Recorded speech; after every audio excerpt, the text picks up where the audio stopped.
Hello, everyone. Welcome back. My name is Aarna Sahu, host of Arna's News, where on this podcast channel, I aim to eliminate the gender gap in the STEM fields by featuring inspiring female professionals and highlighting their stories and accomplishments to further encourage girls. Today on episode 34, I'm pleased to announce our guest, Dr. Srimathy Kesan. A true changemaker she is, Dr. Srimathy founded and created Space Kidz India, an organization that creates scientists for the country as young as possible and brings space closer and accessible to the youth of India. This organization is the one and only in the world to have successfully launched 18 balloon satellites, 2 suborbital satellites, and 2 orbital satellites, all built by students. It's an Indian aerospace startup pioneering in design, fabrication, and launch of small satellites, spacecrafts, and ground systems. As fascinating as it is, her most recent talks were on Indian Idol as well. Awarded the ambassador status to NASA space camps at the Kennedy Space Center in Florida, and honored the ambassador status to the Gagarin Cosmonaut Training Center in Moscow. She's motivated well over 3,500 students around India. A true pioneer and changemaker in the world of STEM and science, Dr. Srimathy Kesan is a proud guest of Arna's News.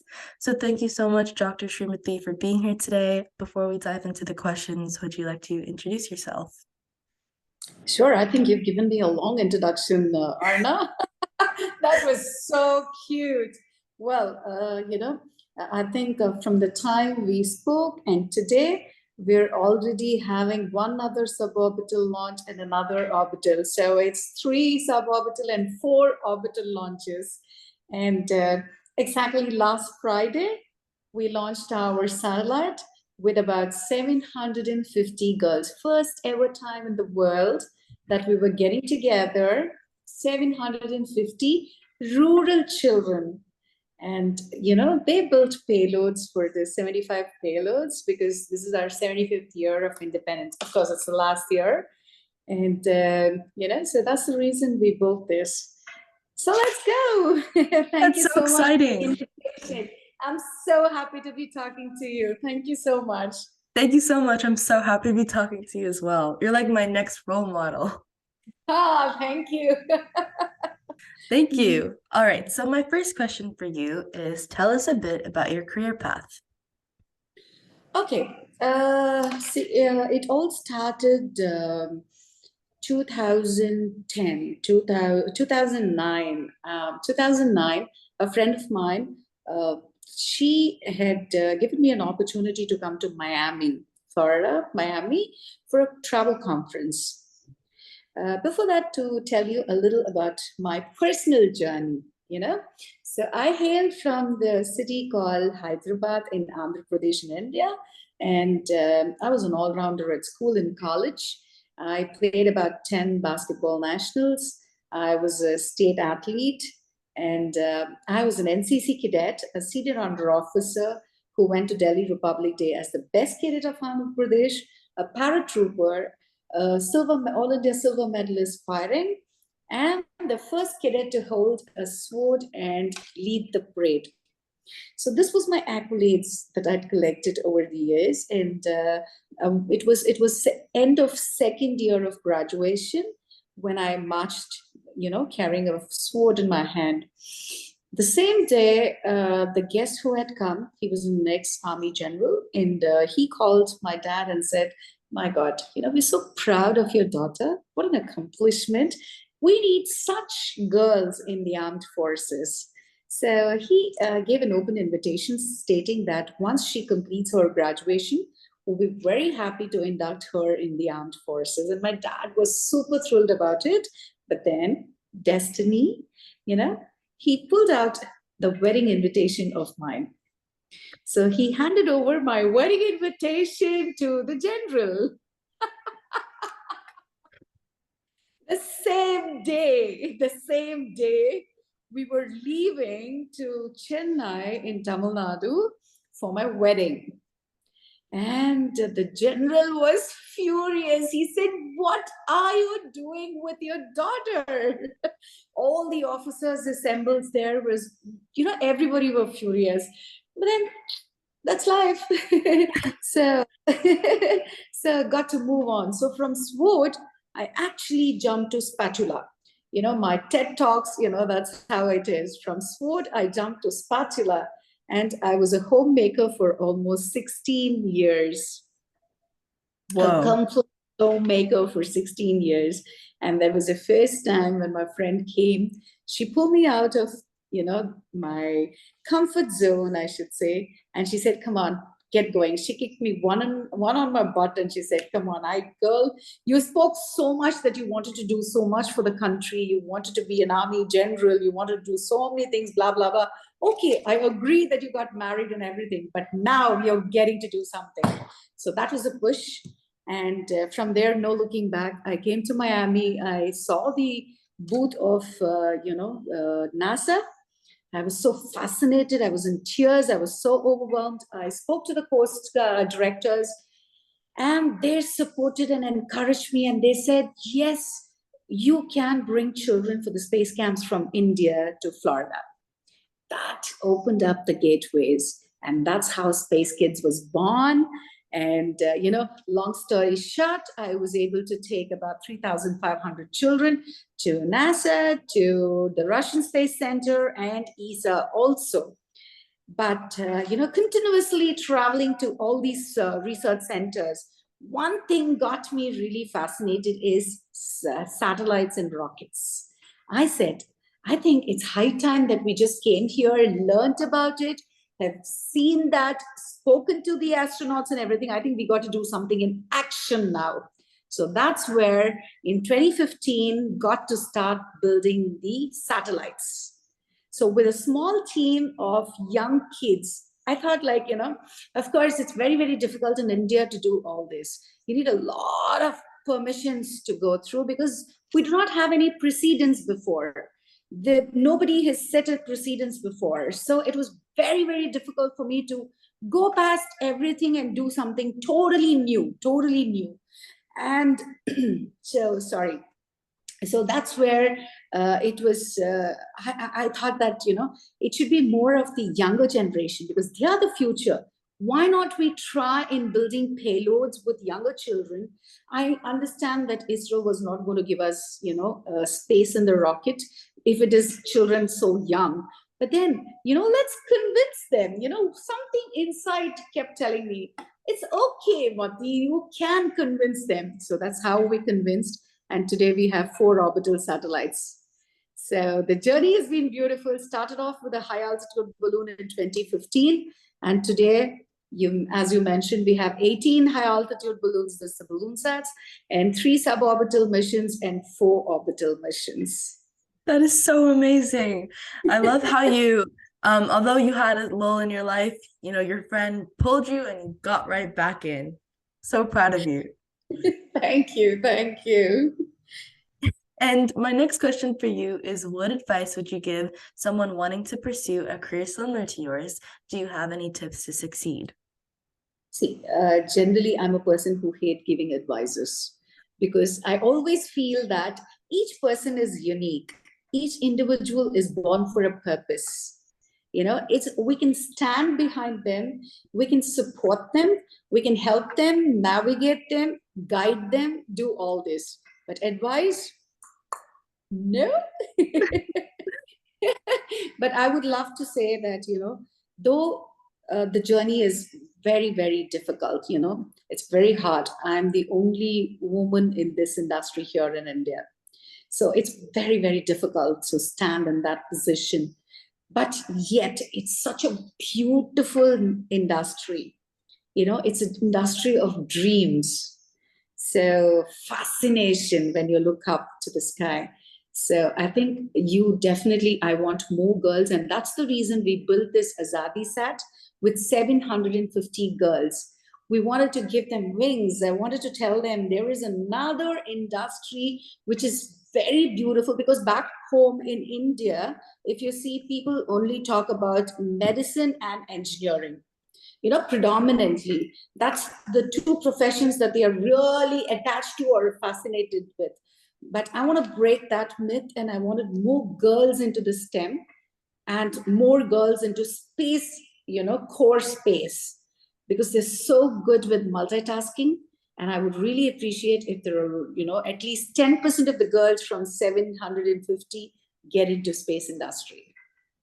That's so exciting. You know, I used to like stay in India, and I definitely know how predominant it was for medicine and engineering, but I'm so proud that you are trying to break that myth of wanting to have more girls to go into aerospace engineering. That's so exciting.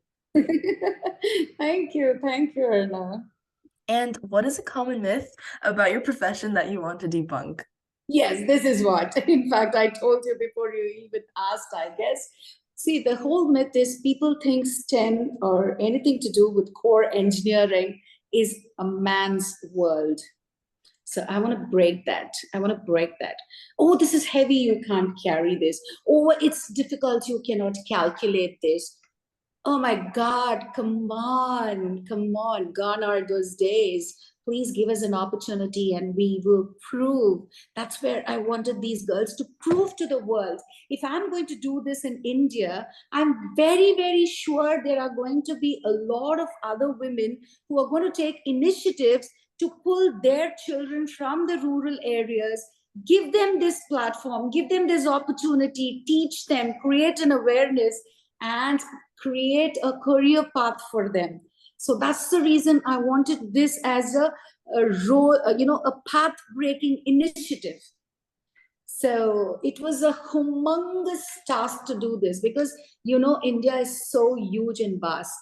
It's not one bit easy to connect the dots, connect the states, connect the schools. It was not one bit easy, but yet there should be somebody who can take that initiative, for the country, for the youth of the country.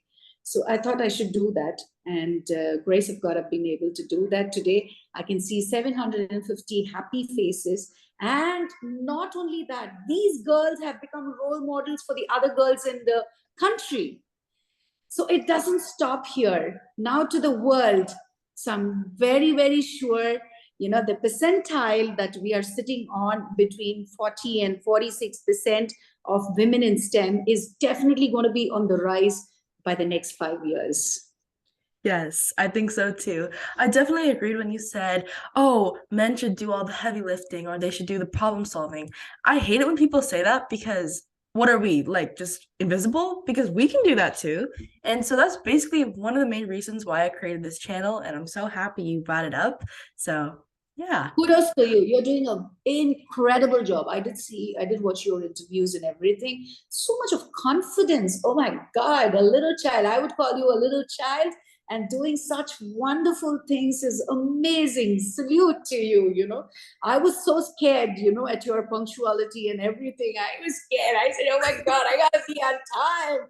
She's so punctual. Oh, you're making me blush. But that's the truth. That's the truth. I was so happy, and I'm really proud of you that you're doing something like this at this age. And I'm very sure you're going to be rocking, in the coming years. Well, what happened to Katherine Johnson? She was the one who did the map for the Apollo missions and everything, but yet people don't recognize her. People don't give that. How many women went into space? It's only about 14% of women who went into space. Why? There is always that, women, you got to be behind us. And I'm really waiting to, I fight. Come on, you children can do it. You're smart. This younger generation is absolutely smart. I love them. So I'm just waiting to see how many of them will turn space scientists and do good in STEM. Yes, that is the goal. And if you could step into my shoes or your younger self, what would you have asked yourself that I didn't? See, I am extremely a positive person, and see, if I'm going to be thinking of all that, it's very difficult to move forward. So introspection is very important. Yes, I sit and do introspections, and when I'm there in most of their shoes, and I keep thinking, oh, probably I should see from the other side. But if I keep pondering over that, then I lose myself. So I seldom do that, and I just sit down calm and introspect myself, go through the project and then see if there is any loopholes. Then I need to seal those loopholes and then work and move on. I see. It's like I think the introspection is a big key because I'm also a positive person. But before I have a little story. Before quarantine, I'm pretty sure I was like a different person because I was living life really sadly. Like I didn't really have a purpose in life. And then after quarantine, I did a bit of introspection as well. And then I kind of figured out who I was. And so I feel like I lived two lives. So um That's beautiful. You know what? The more the people ask, why was I born? I always ask this question for the 16 years of sabbatical, 16 years of time that I was at home. Every day I would throw this question to the universe and ask the moon. My favorite thing in the world is moon. And I keep asking the moon, why was I born? Please tell me. I want to come to you. I want to come to you. You just throw those, whatever you want to the universe. And I think someday it's going to answer you back. And that's how this came. So most people, when they ask me, how did you choose space? I would say, I didn't choose space. Space chose me. That's the right thing, because I kept throwing it to the universe. I kept asking, why was I born? So I think, every individual, or the individuals who ask this question, will definitely do something big. And there is an answer for all these things. I don't know, in size, shape, and quantum, what does big mean, but it is big. That's all I would love to say. And in fact, Arna, you know what? I was in the ICCU year last, affected with COVID and on ventilator. And, so I gave the proposal of Azadi Sat from the hospital, from the ICCU, with the ventilator, with the positive attitude that I will come out of the ventilator and I'm definitely going to work on this project. And that time also, I was thinking within myself, what happened? Why is this rest being given to me? I just took that as a rest. For all the running around and everything, that was a rest period for me. And that's the reason I was there, so critical in the hospital, and yet smiling and taking selfies with the, nurses there. They were like, oh my God, what a person you are. You are with the mask and everything, and you still take selfies. But I think that's what is life. Until and unless we go positive that way, it's very, very, very, very harsh. And the industry that is given to me, I think, is a very critical and a very harsh industry. So we definitely need to be very positive. Yeah, because if you dwell on things that are pretty miserable, then your life is going to be kind of miserable.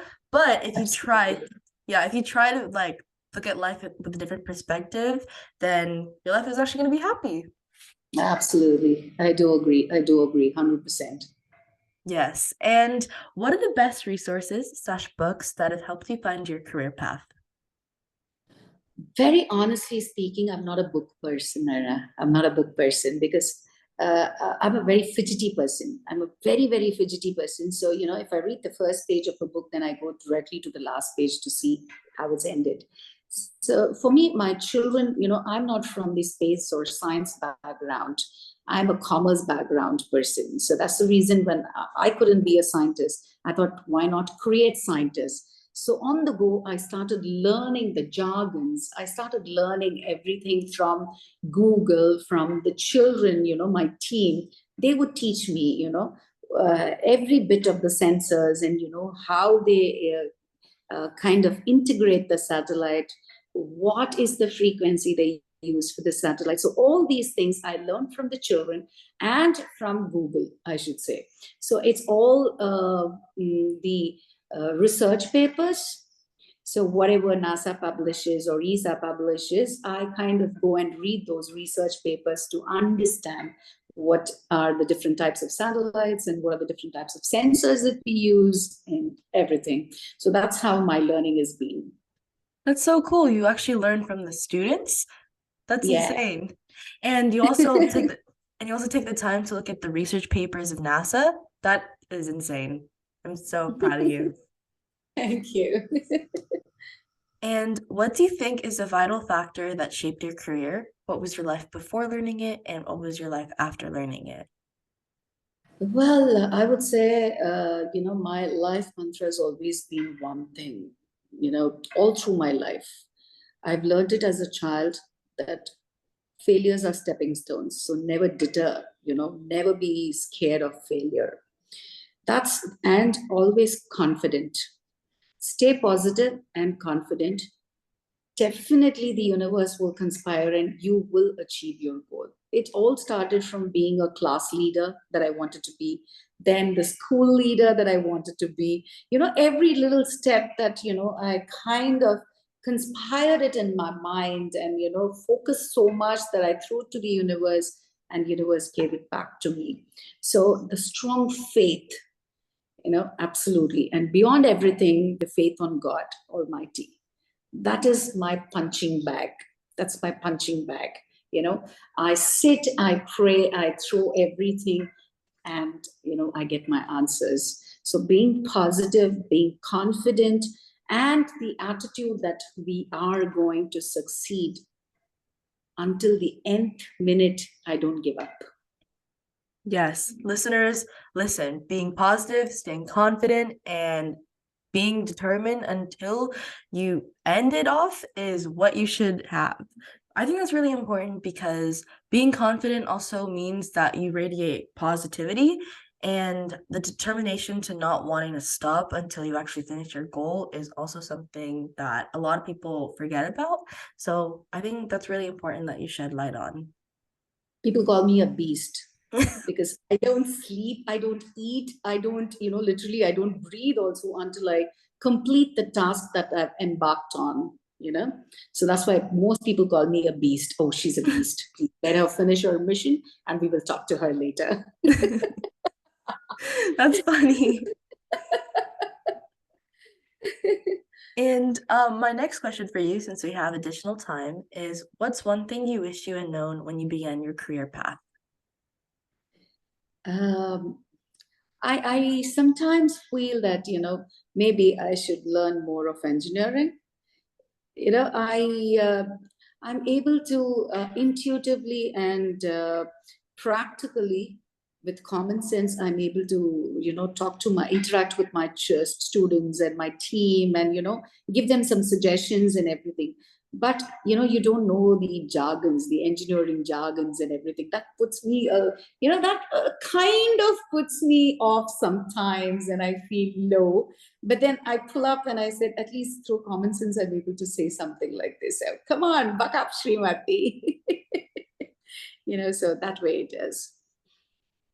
Yeah, I think that the mindset of being positive is also something that you always have, because although you don't know like the key concepts of engineering, you still took it and you're still willing to learn, and that's also something so impressive. Thank you. Thank you so much. And coming from a child, I mean, I feel really very happy. Thank you. And how do you continue to learn in order to stay on top of things within your role? Oh, well, see, business acumen is something that you have to learn, while traveling in that journey. Okay. And as I mentioned, it's not easy after 16 years of being there at home to jump into business and do something, and especially this crazy business of space. So we're predominantly into the R&D first, and then, but one thing I always tell people is, even though you're a homemaker, masters of business administration comes to you if you're a good homemaker, because you learn to do so many things, you juggle for different roles at home, and that, I think, without a certification gives you your master's degree. And I think that's put me in this role of doing a good business. And, I'm able to move forward. And as mentioned before, to be just the only woman in the space industry who's done, who's accomplished all these things with a small team. That's so exciting. Although a lot of people may have said that you didn't really have the qualifications, you yourself knew. So it's that self-confidence that came out, and you decided to strive for what you wanted to do and make a change in the world. Definitely, if you have the attitude to say that, I want to make a change in the world, I think you'll definitely do that someday, for Yeah. sure. free comfort or that. And it's also this one saying that if you say something over and over and over again, and that thing will actually happen. So it's like something, it's like calling out to you. I feel like that's what happened to you when you were asking the moon, why did you like what's my purpose? And then Yeah, space called out to you. So that's really cool. you're dot. You're there. Absolutely, that's the truth. That's the truth. Because I kept asking, and today what I am is the answer for that. Yeah. Space My, basically called. I'm surprised, sometimes when I sleep and wake up, I'm like, oh my God, you are doing something different, especially this Azadi Sat. I mean, it's a beautiful journey, it's the emotions of 750 girls. And I think there was a big transformation in myself when I got to learn each child's difficulties, the problems that they are facing, and yet they wanted to, do something when a platform was given to them. So that was amazing. So, what are we cribbing for? When these children are working so hard to do something different and create that difference in this world, I think we should be doing that much more. So I said, yes, let's do that. And you went in with a positive mindset and you were able to do it. Yes. And my last question for you is, do you have any quotes or mottos that you love to follow and would like to share? Well, no pain, no gain is my only mantra in life. I always, whenever, there are setbacks and whenever there are hurts and, backstabs and so many things, all the negatives, rather, let me just put it that way, all the negatives that I have to face, then I say, okay, probably there is something big that is coming up. So that's the reason, my path is full of thorns now. Let me walk on that. I may bleed. I may have to go to the ICU, but yet I will succeed. So that is the whole thing. I read about, all the, senior personalities, a lot of personalities who succeeded in their lives. I read about them. Each one has got a beautiful path, beautiful journey. So I love to read that. But individually, if you ask me, everybody's purpose of life is different. The journey is different. We got to pen our own journey. We got to pen our own path, right? So if we are able to do that successfully, I think taking a human form itself is a bliss, and it's the best thing in the world that can happen to anybody. Aw, so sweet. Because when you were in like the COVID like ICU, is that what it's called? Um I, I'm not sure what it's called, but when you had COVID and you were in the ventilator, Yes. although you were like pretty much suffering, you still decided to look forward. It's like that one saying that when for bad things happen, you have a good face on. So yeah, I think that really embodies you. Thank you. Thank you. And before we end off, would you like to say any last words to the audience? Well, I would love to say, I think your audience are of different age groups. So I think a big shout out to Ara. I would love to give her a big round of applause for doing such a wonderful job, especially a girl child doing something at this young age. I mean, I am so, so thrilled and happy. God bless you, my dear. And to the listeners, stay positive. This is not the end. This is just the beginning. Every day when you wake up, look at the mirror, smile at yourself, and say, good job, you're alive. So you can do anything and you can achieve anything on earth. Thank you so much. And you're literally my role model, so thank you. Thank you, my dear. Thank you so much for having me in your show. I am so thankful to you. God bless you. You're welcome. Thus, that concludes episode 34. If you want to know more about how I relate to these amazing topics, then stay tuned for upcoming episodes. A free way to support this show is by leaving it a 5-star rating and a review on the player you're listening to. Let me know what you enjoy about this podcast, as it's a chance to tell me what you love about the show and helps others discover it too. Once again, thank you for finding me, and I hope we stay in touch with each other. Dito, you're listening to Aarna Sahu, the host of Arna's News. Toodles!